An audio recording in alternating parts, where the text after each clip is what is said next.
book called Shining Legacy way back in the day, shortly after I graduated from college, that served to promote positive images of Black people, historical figures, people that at that time were not part of the everyday parlance. We knew about Martin Luther King, we knew about Frederick Douglass, but most of us didn't know anything about Fannie Lou Hamer. We didn't know about Denmark Vesey. We didn't know about Paul Robeson, Joseph Cinque, Toussaint Louverture. You know, these were some of the images that I tried to portray within Shining Legacy so that young children would not feel that they had nothing to be proud of when they see a doll that looked like them, okay, that they did not need to be ashamed, that they came from a great and mighty people, that their ancestors performed intricate eye surgery operations in old Timbuktu and in Mali, that their ancestors performed the first open heart surgery successfully, mastered the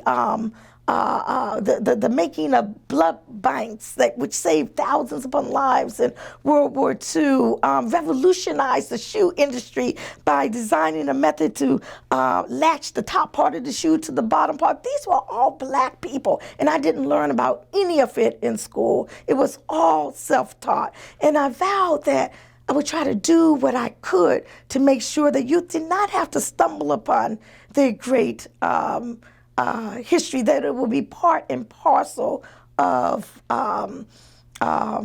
things that they knew as part of their growing up process. There was a time when you would go down the street and you would be at the bus stop in those days when there were buses and no metro, and you would see a brother or a sister with a copy of Frantz Fanon's Wretched of the Earth under their arm, or Donnell Lee's Don't Cry, Scream, or Malcolm X's autobiography of Malcolm X, and things, positive images and views were on their minds. And you kind of look around and say, well, what happened?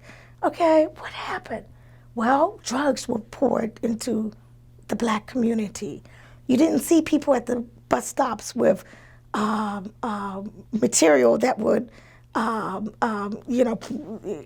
prop up their minds. You would see them selling drugs. You would see them weighted down and with the heavy chains, and you begin to wonder, is this intentional? Okay, is there some kind of conspiracy going on somewhere? I remember reading the book, The Godfather, by Mario Puzo, and in that book it said, now, The Godfather was arguably fiction, okay? But in that book, it said, the drug trade, we're going to keep it in the Black community with the dark people. Let them lose their souls with drugs. And even though that was arguably fiction in The Godfather, when you see it played out, that is basically what was happening. The drugs were being poured into the Black communities. You never heard of any Black folks bringing drugs over in the huge airplanes or in the cargo ships or anything along those lines. We're talking about penny ante street dealers, which the government historically was going after, as opposed to the huge, shall we say, kingpins who was importing it over. And we are the ones, have been the ones, who have been languishing years upon years under these mandatory minimum sentences, imprisoned, targeted, okay, as a result of these drugs that we have not been bringing into, the community. And then what happens once one is finally released to prison, it's like Jim Crow all over again, second-class citizenship.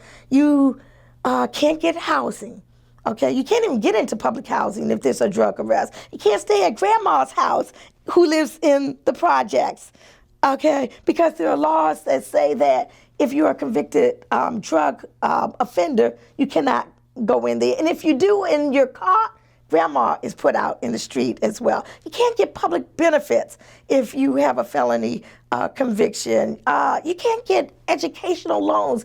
There have been study after study after study that shows that the more education someone has, the less likely they are to recidivate, to go back to prison. Yet, you can't get those loans to go back to college. And even most egregiously, you can't get the right to vote. Felony disenfranchisement, the most basic aspect of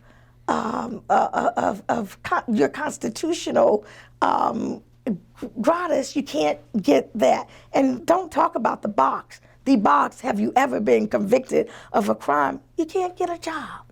Can't get a job. Can't get into college.